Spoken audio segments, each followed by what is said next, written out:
Man, we got tragic news unfortunately coming out of Jacksonville, Florida, with rising Jacksonville drill artist and associate of Fulio, RICO OSAMA, was gunned down in a broad daylight gunfight.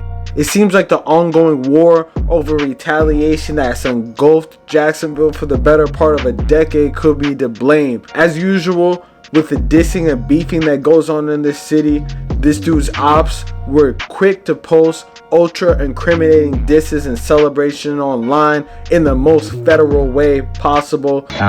Great win today, fellas. Took care of business. That's what we needed.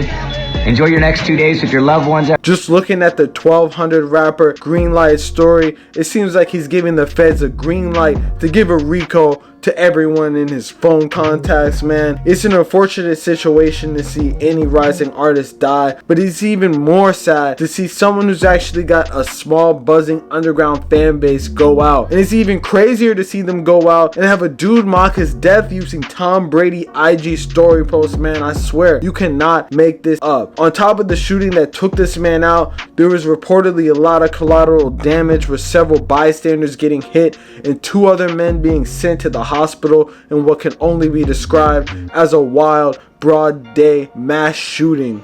Obviously, it goes without saying that RICO was no saint, having dissing other members on the day that they pass away as well. But it seems like the never-ending cycle of violence just continues in Jacksonville, with the ultimate winners and losers being the feds when they do a gang sweep for all this straight blatant activity. In fact, it seems like there's no such thing as a winner or a loser. It's just people who die and their life is dependent on whoever is the first person to shoot, man. We got to get into this brazy broad day shooting right now and the cause and the beef that's ongoing between 2 groups in the city that caused this, man. But before we do, I'm gonna need y'all to do something for me. I'm gonna need y'all to like, comment, subscribe. We're gonna run to this video, man.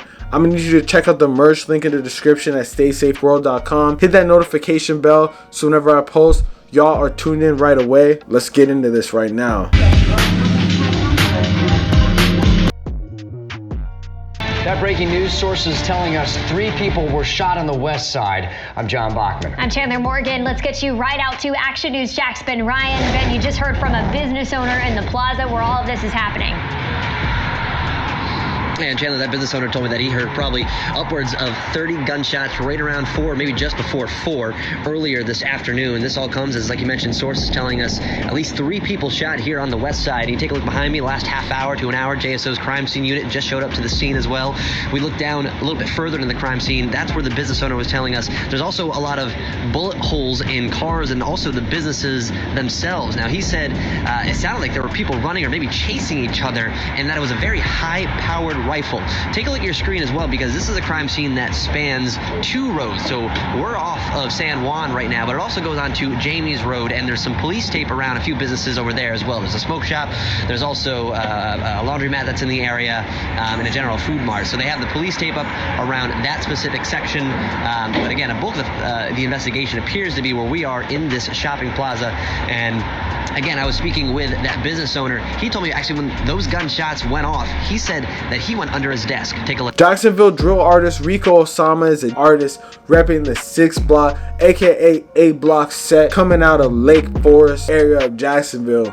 Growing up around Fulio, he had close ties to KTA being the group that Fulio was in, who basically have an ongoing conflict with some members of ATK and another gang in the city, which we're going to get into later, that have close ties to ATK. Apparently caught in a deadly shooting, which was partly captured on a bystander's ring camera. The ensuing shooting that took him out seemed like something that you'd hear in Palestine or Afghanistan, not your run-of-the-mill American southern city, but unfortunately it seems like that was the case.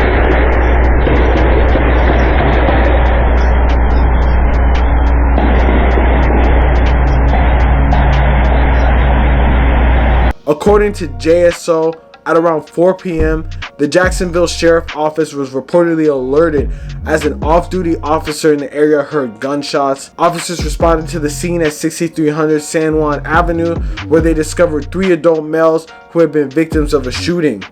The victims were promptly transported to the hospital, with one individual tragically losing their life, being Rico. The other 2 victims are currently undergoing surgery and their conditions remain uncertain. The crime scene showed numerous gunshots fired spanning the business parking lot. Witnesses reported a lone shooter dressed in entirely all black, potentially involved in a foot chase. Authorities are actively investigating this aspect, with a suspect believed to have fled on foot. An interviewed business owner shared the account of approximately 30 gunshots, resulting in at least 1 bullet penetrating his business and hitting a refrigerator. The plaza building and parked cars have also sustained multiple bullet holes everywhere. One victim reportedly managed to reach a smoke shop parking lot. The age of range of all 3 victims is estimated to be between 20 and 30 years old. The Jacksonville Sheriff's Office has deployed the gang unit to the scene, providing support in the ongoing investigation. And as we reported earlier, there was a wild scene that was caught on cameras that showed at least 30 rounds going off in quick succession, possibly being fired from fully automatic weapons, to even people who were complete bystanders, grown people just walking away with bullet wounds, man. It's honestly a grim scene that you would not expect just going outside on a regular afternoon day, man. And it's extremely sad that random people that had nothing to do with this incident will be forever affected just by being at the wrong place at the wrong time. After seeing the amount of attention that RICO OSAMA's death created, it's no secret that he was a main player throughout the beef that's been ongoing on a minute now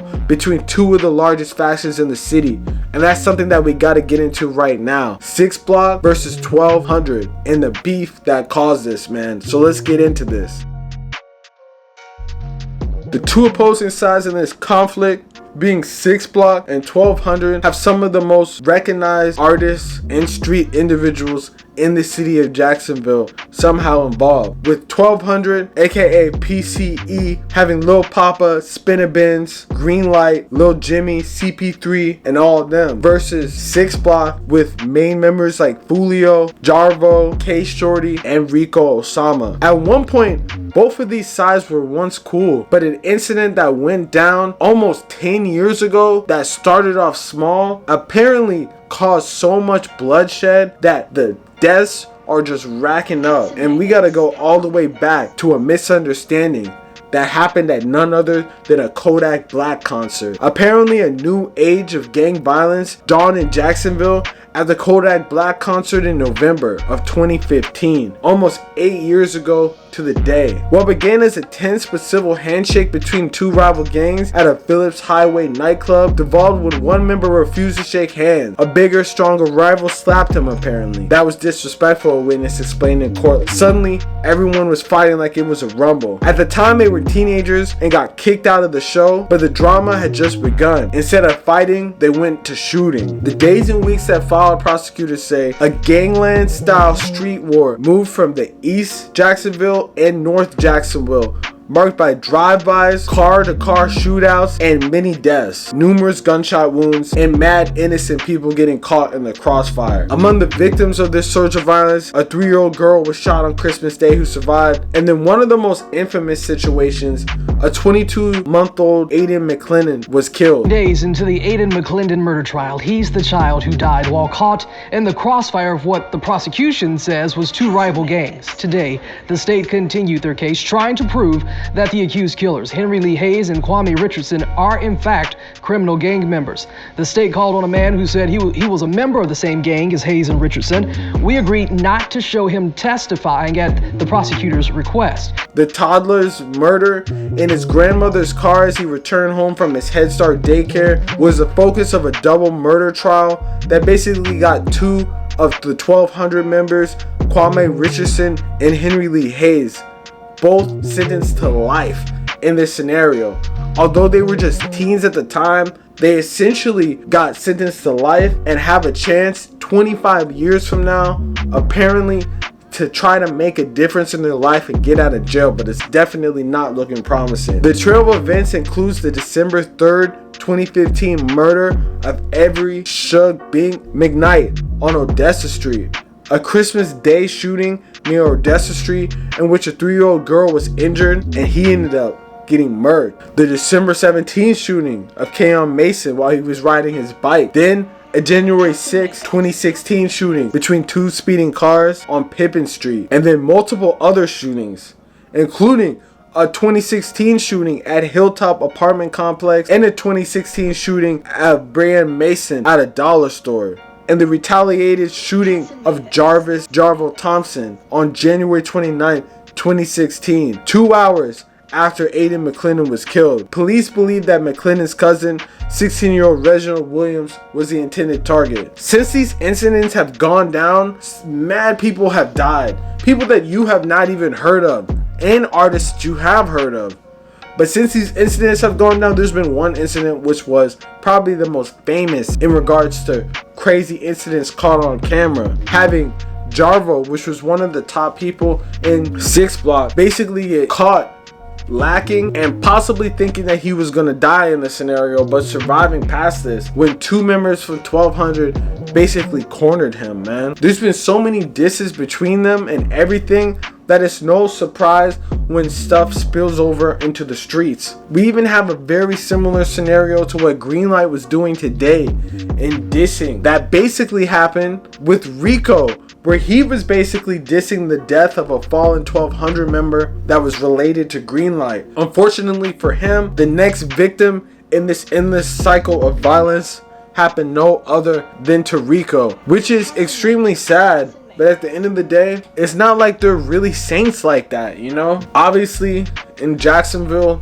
type scenarios, there's gonna be people that are dissing essentially right after this type of stuff happens. So it's no surprise that that's how it went down. But in this blatant, crazy way of doing it, it's pretty much crashing out and claiming responsibility, saying, "We did a good job today, guys." You know, that's honestly wild. To think that the feds are not watching Instagram when we know time and time again that they are casually watching Instagram just like they're your biggest fans. When they're on live and they're dropping likes and hearts and stuff like that, a lot of the people watching are the actual feds. Look at what happened with the King Yella situation, where the police basically knew every single detail of this man's life. It's not surprising. They cannot be surprised when they get a gang sweep that basically gets them all arrested, man. Honestly, it's sad because it's perpetuating this endless cycle of violence, having someone die and then running to the internet and posting it. But at the end of the day, when is it ever going to end? And when did it even start is the wild thing about it. It's super unfortunate that Rico basically went out this way. But at the end of the day, he apparently went out shooting, which is exactly what anyone would expect and probably want to have if they were to go out in any way possible. But the way that this went down is almost identical to a lot of different scenarios. Most likely, and most that really brings up a memory to me, is a scenario that happened with Jake Jit just about 3 or 4 months ago, where he was gunned down while his car was driving, and he crashed into a car and unfortunately succumbed to his injuries.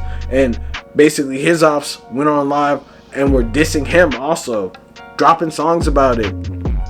Not saying that this had any type of connection to that, besides the fact that a lot of the people were the same actors in the scenario. It just shows that the war that's in Jacksonville is more than just the, you know, Young and Ace, Fulio type scenarios. There's a lot more that goes on behind the scenes, and it's extremely unfortunate that these young black men are basically getting caught up into these cycles of violence. But where do you start in building these communities? This is all they really know. It's not like they know anything else in that. From a young age of just, you know, in their teens, this is all they see from the jump. So this is going to be normalized on the regular, and this is what they're going to think is the way to continue. Especially when blood has been shed and so many people have died, there's no way that you can reason with them and sit down and like ever stop this type of beef. It's something that's going to happen until they're either all in jail or they're all dead. So at the end of the day, the only advice that you can have for these bigger artists like Fulio and these bigger artists like that are going around, you know, dissing people, is leave the city. Because at the end of the day, if you're still in the city of Jacksonville, you might get done up in the worst way. And that's really the only advice that you can have. Besides that, stay low key, you know, stay on your 10 toes and try to survive, man. But hey, Let me know in the comments what y'all think about this situation. Let me know what y'all think about this.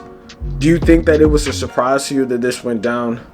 Or do you think that RICO OSAMA had a shining light? Man, let me know in the comments. I'm gonna need you to like, comment, subscribe. Peace.